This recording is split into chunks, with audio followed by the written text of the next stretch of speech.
Good afternoon, Durham Public Schools families, and welcome to our Return to the Classroom information session for elementary school families. It's Sunday, March 14th at 5 p.m. We've all lost an hour thanks to daylight savings time, and there's a lot of excitement and nervousness. It's like the first day of school, only we've been in school for some time. But for our elementary families that have chosen in-person learning, we are going to be back in school tomorrow, and we know that you may have a lot of questions about how this is going to work. We are going to have newcomers to Durham County and kindergartners who may be setting foot on our campuses for the first time. We wanted to walk you through what that first day is going to be like, and we have some wonderful, wonderful folks who just know exactly what's going on and are about to share that with you. Our panelists today include Joe Harris, who is the Director of Transportation, Joy Malone, who is our Executive Director of Information Technology and who will be speaking to us about the symptoms screener process, and two of our principals. Now, we have 30 elementary schools, and if we had everyone from every elementary school and every detail of every school's process, we would be here until tomorrow's school day had already come and gone. So we brought two representative samples, Principal Rod Teal of Pearsontown and Dr. Kim Ferrell of Burton. I am Chip Sudderth. I'm the Chief Communications Officer for the Office of Public Affairs. And today's ASL interpreter is Ryan Pinion. We have been preparing for this for months. Whenever there was the possibility of Durham Public Schools reopening, we have been hard at work with plans for protecting our students and staff, for cleaning our schools, for delivering high quality instruction, and taking care of all of our students, both of those learning remotely and learning in person. We've implemented processes and procedures for welcoming walkers and car riders and bus riders to campus. We are going to be screening our students and having families fill out attestation forms. We are doing everything possible to minimize the risk of transmitting COVID-19 and ensuring that our first day of school will be a great success. That being said, we know that this is going to be the first time back, and for the first time, many of our students at schools are going to be learning remotely and in person at the same time. So we are going to take some time with our district leaders to walk you through what that first day is going to look like. First up tonight is Joe Harris, who is our Director of Transportation. It's super complicated running a bus system for 53 schools. It gets even more interesting when we have students learning remotely or in person and figuring out how to route those buses to pick up students at all these schools in a timely manner, especially when we are reducing the number of students on those buses for social distancing purposes. So Joe Harris is going to walk you through how transportation is going to work tomorrow and throughout the rest of the school year. Joe, welcome, and thank you so much for joining us. Thank you so much, Chip, for having me. Good evening, Durham Public Schools families, colleagues. Thank you for this opportunity today. So as Chip said, we've been preparing for quite a while, trying to make sure that our buses are ready to go, making sure that we have all of our PPE and everything that's going to be needed to make sure this school year is successful. So just a few tidbits of how things will go in regards to transportation. So the day begins with the transportation employees, whether it be bus monitor or whether it will be a bus driver. They will start the day off with a screening. They go through a screening process where their temperature checked and various questions are asked. And once they clear that process, then they will continue on inside of their sign-in stations. Where they are social distance, where they are able to do what needs to be done in regards to signing in and getting any pertinent information, whether it be an additional school bus stop or anything that relates to transportation employees needing to make their job effective. So when the students, when the employees go on continue, they'll go out to their school buses. But before they go to their school buses, they'll be picking up their baggage, which will include protective gear. They will have masks, they will have gloves, they will have hand sanitizer, they will have route sheets with students' names, phone numbers, information that will be important in the event that someone needs to be contacted. So once they continue on to do that, there will be some buses that we have monitors on the bus as well. Quite a bit of our buses will have monitors, and we're able to do the things that we need to do in regards to making sure we're in the best interest of our students of Durham Public Schools. So once the driver continues on, they will go out, they will pre-trip their school bus, and once their bus is pre-tripped, then they're ready to hit the road and pick up the students here for Durham Public Schools. Once they're out picking up students, they will be making stops as normal. Some stops have been consolidated because of the in-learning, online learning, as well as the in-person learning. As Mr. Sudderth said, the bus routes are a little smaller this year. When I say small, I mean capacity-wise. We're only able to transport 24 students per bus. So, of course, that will make the trips a lot smaller. So, and in some cases, there might be some double loads in some cases. But that information, of course, has been distributed. And also that information can be retrieved from going to the Durham Public Schools websites, as we have a link where you can put in your student's last name and their Power School number, and then we'll give you all the information in regards to their transportation, mornings and afternoons, stop time, stop location, bus number, all those things that you need to make sure the ride is successful to your child's school. So once students are picked up, the bus will stop and make the normal stops as that have been outlined, and then the students will be checked. When I say check, they will go past a temperature check, and then they will be asked, do you have your attestation form? One of the most important pieces. So the attestation form can be filled out and make sure it's ready for the bus driver to receive on tomorrow morning. And again, as I stated before, we will have some buses that will have some monitors, and they'll be able to help with that process as well for the students who don't. Also, let's not forget the masks for our students. Let's make sure that our students have masks. But we know sometimes things happen, and this is a new process for the kids. They may lose it or they may break it. But guess what? We've got them taken care of. We've got some additional masks to make sure that our students are safe once they board our school bus. So then the bus will continue on, drop at the school. And once it gets to the school, the students will be offloaded where they'll be turned over to the school administrator, and another process will be followed. Then the bus will pull over and it will be sanitized in between the run. So if it has to go out for another run, the bus will be sanitized. The driver will has all the information as well as the cleaning supplies that are needed to be able to do this effectively to make sure our students are safe. So one clarification, when Mr. Harris says that some of our buses will have monitors, that doesn't mean that there are going to be like screens or anything else in there. He is talking about people, actual supplemental people who will be there riding along with the buses to support the students on the bus and to help with screening, help with taking the forms, and otherwise helping out on these first couple of days. The attestation form is required, but it is available on all of the DPS school websites. If you click on in the DPS resources section, there is a link that says parent attestation form. Click on that. You can download the form and fill it out, and you will only need to fill it out once through the year. Joe, is there anything else that our families need to know about the buses before we move on to the DPS symptom screener?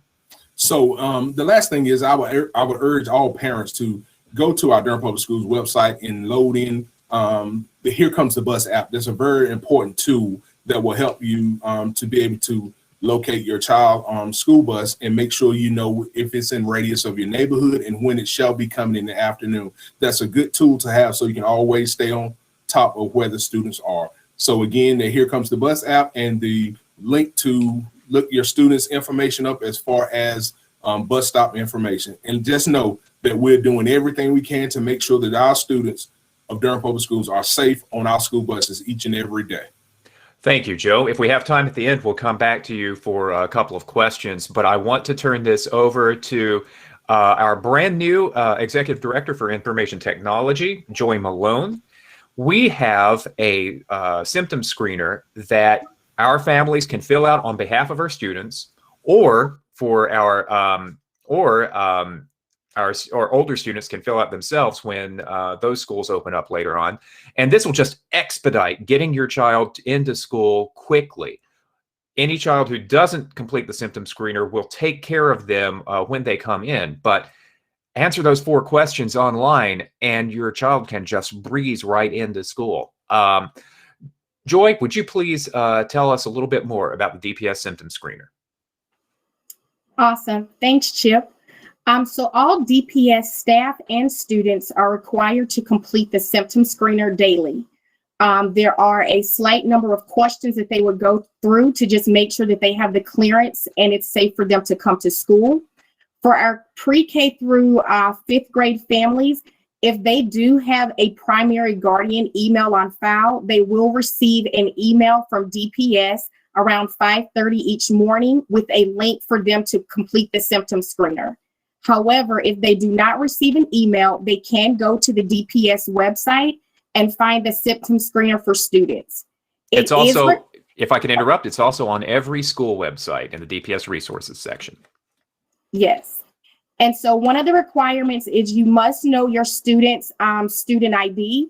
And so if you need that information, please reach out to their teacher or an administrator at their school for that.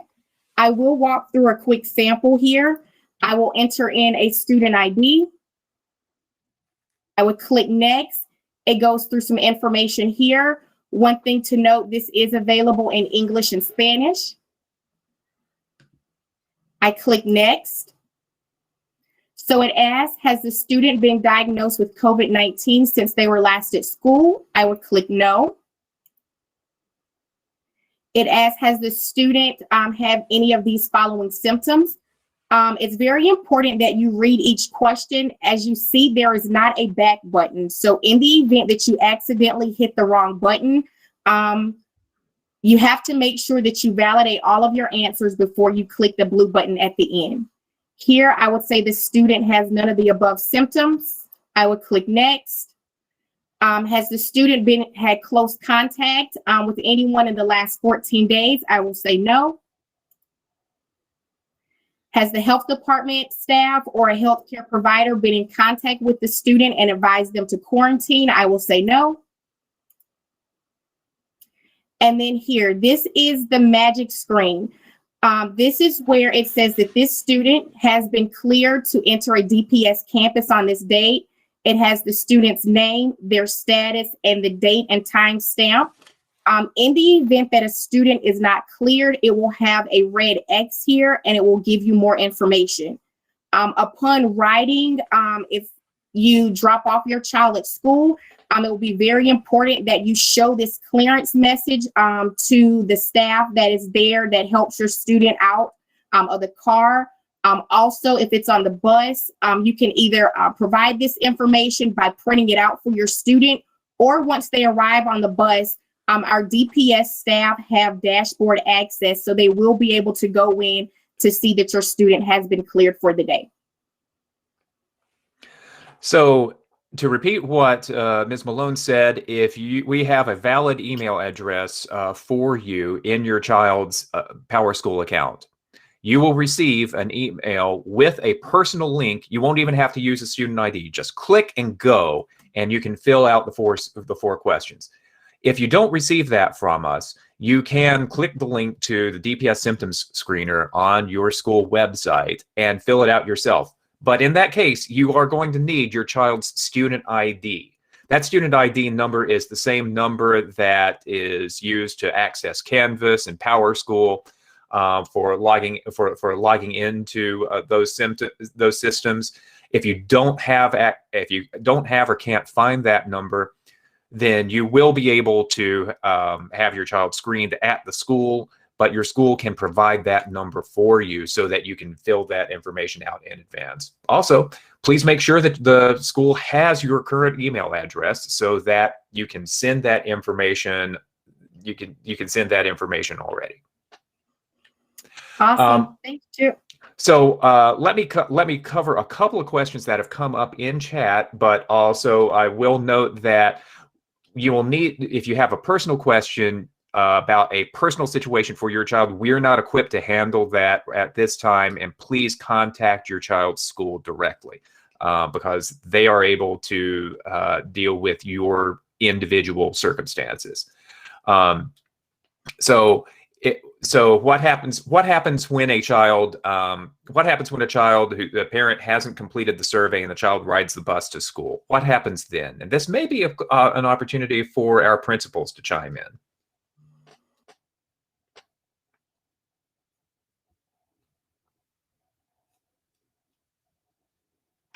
Chip, can you repeat that question? So what happens if a child rides the bus to school and the parent hasn't completed the symptom screener survey yet? So what would happen is that parent would have another opportunity to complete the screener. We'll probably call that parent and inform them that the child did not have it, and that parent will have another opportunity. And that'll be handled over the phone, and people at the school can fill out the survey on the family's behalf based on the questions. And the same will be true for car riders, right? True. Yes. All right. Let's see here. Ms. Malone, is there anything else to share about the DPS symptom screener? Nope. I think that's pretty much it. We just encourage families that if they can to be patient, and we encourage you to complete the survey before your child is sent to school, so that will minimize the delays on site. But again, we do have on-site screeners that could support, because we want all of our families to make sure that their students have been properly screened. So we're making sure we're opening our schools up safely. Fantastic. Thank you. For the next 12 minutes, I'd like to turn it over to Principal Rod Teal and Principal Dr. Kimberly Ferrell. Let's start with Principal Teal, who has been quiet to this point. Let's call him out. Like I said at the top, we have 30 different schools and several different procedures that different schools are going to be following in different circumstances. But just to give our families a bit of an idea, Principal Teal, what will the first day of school be like tomorrow? Well, I think it'll be just like any other first day of school. It's going to be filled with anxiety, a lot of happiness seeing our kids come back. I know here at what I like to call the Panda Nation, and shout out to all of my families that are within the Panda Nation. We're all excited about our kids coming back, and our teachers are really excited as well. What I want everyone to know, and that I've talked to my families about this, is that this is the first time we've ever opened up school in a pandemic. So, there's not really a playbook to go by. We're just really going to have to make sure that we're doing everything we can to make sure our students are safe, make sure our staff members are safe, so that the learning process can continue for both our face-to-face kids and our virtual kids. But I can tell you, as I have been in meetings with my principal colleagues all across the district, everybody's been working extremely hard to make sure that we are ready to receive our kids, that we're going to treat them with the utmost respect and provide the safest environment for them so they'll feel comfortable, because I want to make sure everyone understands that the kids actually may have some anxiety about coming back to school themselves. And so we want to make them feel comfortable in this space so that we can get on to do what we need to do. And that is about educating our kids here in Durham Public Schools. So we're really excited about it. I feel the jitters like I normally feel on the first day of school. I can't sleep. I see Dr. Ferrell smiling the same thing. My mind is racing over and over again, dotting all the I's, crossing all the T's, and I keep playing that over and over and over again in my mind just to make sure that we are ready to receive our kids. But I really think that, here at Pearsontown, we're Panda strong, we're resilient, and just like most other schools here in Durham, we're going to be ready to open up for all the babies when they come back tomorrow morning. Dr. Ferrell, what's it going to be like at Burton? It's going to be awesome. Bringing kids back to school brings us great joy. The first thing we think about when we think about coming back is our community. How we engage our communities and how we have worked over the last year, planning our in-person plans, getting ready for this day. The next thing is, how do we communicate and collaborate with our families to get through this process? Like Mr. Teal said, it's like a new day. Tomorrow will be the first day, and we're so excited about that first day. The next thing is our commitment to our families. Our commitment is to maintain a safe environment. That goal is to make sure safety is our priority all day long.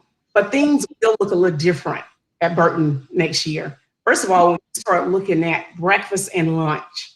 Our students will be eating breakfast and lunch in their classrooms. That's going to be a little different. And when we start our morning, we used to parents bringing in students, walking kids to class. Due to the pandemic, we will not be able to honor that. But that does not mean that we will not be engaging and collaborating with parents in a different manner. Through phone, Connect Ed, through emails, we still will be connecting with parents. The next thing is playground. Our kids love to have recess, and they've not seen their friends in a year or two, a year and a half. So they're gonna wanna have that recess time. But the thing we gotta keep in mind is keeping those children safe when they're outside as well as inside. They will be able to take their masks off as long as they're social distance. They will be able to play with soccer balls, jump ropes, hula hoops, those type of items. They will not be allowed on the equipment. Not at this time, we're not allowing kids on equipment. At Burton, we have 6 designated areas that our people will play in. Rotation, we have staggered recess, so kids will not be out there congregating together. We will have different areas that they can play in. So those are some things that will be different at Burton, but one thing remains the same. We're committed to excellence and we're committed to safety. That is our #1 priority. Dr. Ferrell and Mr. Teal, if you all could talk a little bit more about some of the safety measures that are going to be in place at your schools. Yes. Well, one of the things that we've really done, we've actually provided or set up each class so that they're socially distanced apart, not only for our kids, but our students as well. So our parents need to know that as their children are coming into their building, they're going into safe spaces that will allow them to flourish and be a part of their own classroom communities, but at the same time operating in a safe way. We have our directional markers on the hallway to keep kids moving freely in the hallways when they're out in the hallways, wherever they're going to the bathroom or moving through the building. We have that. And as Dr. Ferrell mentioned, we have playground, 3 playgrounds here at Pearsontown. One is still under construction, but we've marked off spaces on the playground where kids could have, when they're outside and they're playing, they can actually go to, in this zone, take their mask off. And as long as they're 6 foot away from anybody else, they can take their mask off and breathe and then put it back on and go out and run again. I think that we have done quite a bit of work with our custodial crew, and I'm really proud of that group of individuals. We have a system where we're going to be sanitizing throughout the day, in classrooms, in the hallways, in the bathrooms, and wherever we have a population of personnel and students. We want to make sure that as they go out and they go back in, it is a fresh space for them to be in. And so it is just operating in this way. It just makes safety even more paramount as we're going through, because as you all know, we can't see the germs, we can't see the virus as it floats around. All we can do is try to do everything we can to mitigate the circumstances in which it will actually exist in our building. And so between all the screeners and all the health checks that we're doing, we're trying to do all those things. The last thing I'd like to say about that, Pearsontown's carpool, and I'm not sure how Ms. Ferrell's carpool, Dr. Ferrell's carpool is, but we have an extensive carpool. Sometimes my cars back up on Barbie Road. So I am asking all parents, whatever school you are in, just be patient on this first day, because that first round of screening kids and trying to explain to parents how this thing is going may be a little more challenging than we're thinking about right now. But just trust and know that we are doing it for the safety of all kids and making sure that we're providing the best environment for them. So I do appreciate in advance all the parents allowing us to do that for the safety of the kids. Right. So we want to talk a little bit about our safety measures, making sure that the screening is done. We have staff screening and student screening that will happen daily. And I would encourage parents to please do the screening before you arrive on campus. Please do that screening before you arrive on campus. we will be adhering to the 3 W's. That's what's going to keep us safe. Everybody in the building will be adhering to the 3 W's. We will also have temperature checks throughout the day, especially when they arrive in the morning. The biggest thing we have that we spend a lot of time working around is our care room, making sure if a child becomes sick and have to go in that care room, that we're ready to jump right into action and follow our protocols for sick students. Also, custodians are working very hard after school when kids are out on Wednesdays, Wellness Wednesday days. They'll be doing a little cleaning in the buildings and also making sure they are getting those high touch areas every day. And our number one goal is to make sure we're keeping everybody safe. And so in order to do that, we're going to make sure that staff understand that we have to do the 3 W's. Students have to understand, and we want parents to really understand. We need them to support us in that effort. Those 3 W's are just so incredibly important.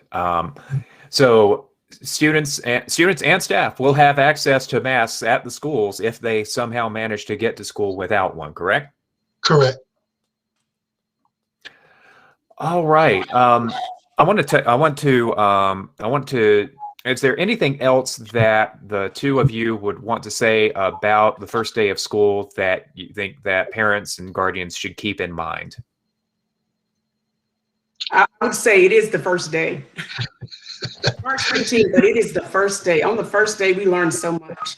And we don't get it right, we will get it right the next day. We ask that our parents be patient with us. We're excited. You're going to have a lot of excitement. You're going to have excitement from parents, teachers, staff. You're going to have excitement from kids seeing their friends. We ask parents to be patient with us. Our goal is to make sure that we're providing a safe and orderly environment when we bring these kids back in on Monday morning. And at all times, if there's a question, please just call the school. Exactly. We'll be able to answer any question. If your child needs a bus, call the school. If you're not sure what to do in the carpool line, just call into the building. We will be there waiting to serve. That is our job. Yeah. And I would just say, parents, if you have not had that conversation with your child about what it's going to look like for them when they come back to school, please do that. Some of the major differences are from moving from virtual space to a face-to-face space is that they're going to have to wear their mask more.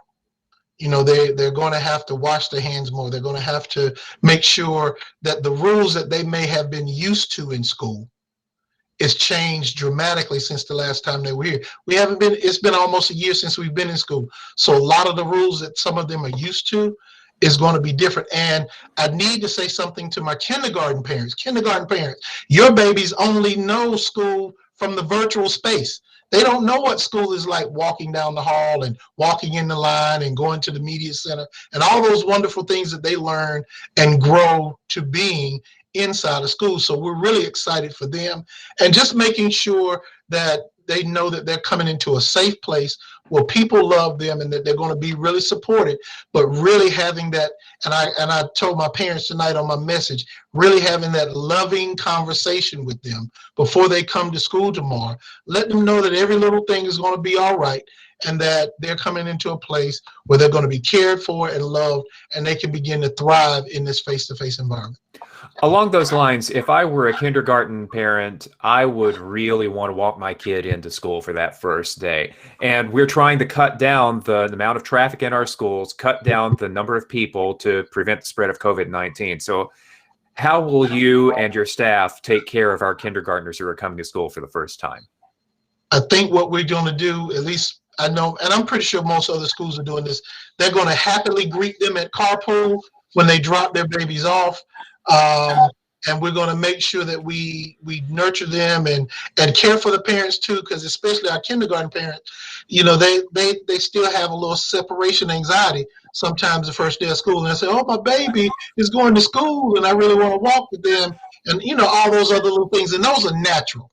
And I think that's just a part of the schooling process. And so our job is to not only make the child feel safe, but let the parent know that it's okay for them to feel that way because this is their first time, the baby's first time experiencing this. But I do believe that just making sure that we're nurturing and understanding that they are having these feelings naturally and that they're supposed to feel that way, I think it's going to help them feel better about dropping their kids off and then picking them up. Because the beauty of it is when they drop them off, they pick them up in the afternoon, they get a chance to have a whole conversation about what was your day like? How was school today? Did you meet any friends? What did you do? And so that is going to be an exciting time for those kindergarten parents.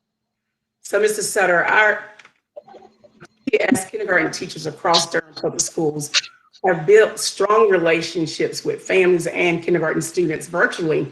So when they reach our building on Monday morning, we will be doing some engagement activities around social emotional pieces. A lot of the principals will be implementing their social curriculum so we can build those relationships face to face now with those students. We would have our counselor, our social workers. I'm ready to step right in to do some activities with those kids. So we're ready. We're set, ready to go and to meet our little ones, especially our newcomers to our schools, our kindergarten students. I'd like to bring Joe Harris back in for a couple of quick broad questions that have been asked. Joe, some of the buses, they're running a little early. And we've had some early bus running, early bus routes even before the pandemic. Could you talk a little bit about the need for running buses early, at least at the beginning this time around? Yes, absolutely. So some of the buses absolutely will be running a little bit early in what parents are accustomed to. The reason for that is, remember, we can only transport 24 students per bus. Normally a bus transports 72 students. So even though we still have quite a few students that are online learning, we want to make sure that we're getting the students into the classrooms, onto campuses in a timely manner so that they're able to get through the screening and they're able to get, their day started on time. All right. Thank you, Mr. Harris. The student ID number is really important. It's important for the accessing the symptom screener and for so many other things. What should a parent do if they cannot locate their student ID number? I think they should just be able to call the school. I know my front desk receptionist has access to Power School, so it's not that they would have to move around to talk to different people to get it. They can call, get that Power School number, and then be able to plug it in fairly quickly to the site and get the information that they need. So we try to make that as available as we possibly can. And for our carpool parents, what we're doing is we're actually going to put have a carpool card and put the QR code on the back of the card just in case. Because I used to do this all the time. I used to wake up early and say, oh, I forgot to do this and rush the kids out. And then parents may forget to do the survey. If they have the QR code on the back of their little carpool card, they can scan it, get to the questions before they come to carpool, have all that green check already in place. So when they pull up, they can show it and move on. But I think that if any parent just needed and that Power School number, they should just be able to call the school and get that. All right, Principal Teal, Principal Ferrell, I think we need to give you the chance to make a few more preparations for tomorrow's school day. We are going to have an additional event at 7 p.m. in Spanish language. So we are going to. If you know any families that that speak Spanish in home and have similar questions to this, let them know that we're ready for them here. Same bat time, same bat channel. Well, not the same time. It'll be at 7 p.m. this evening. I want to thank Ryan for our ASL interpretation today. I want to thank Principal Rod Teal and Principal Dr. Kimberly Ferrell. I want to thank our Executive Director for Information Technology, Joy Malone, and our Director of Transportation, Joe Harris, for being a part of this. This is just the tip of the iceberg, but your school is ready to help and will be ready to help tomorrow morning when in-person learning resumes again in Durham Public Schools. We are here to support all of our students, whether they are learning remotely or in person, to be the best people that they can be. We are preparing them for the future, And we're so excited to have that opportunity to see our children again. On behalf of Durham Public Schools, thank you so much for joining us, and we will see you tomorrow morning.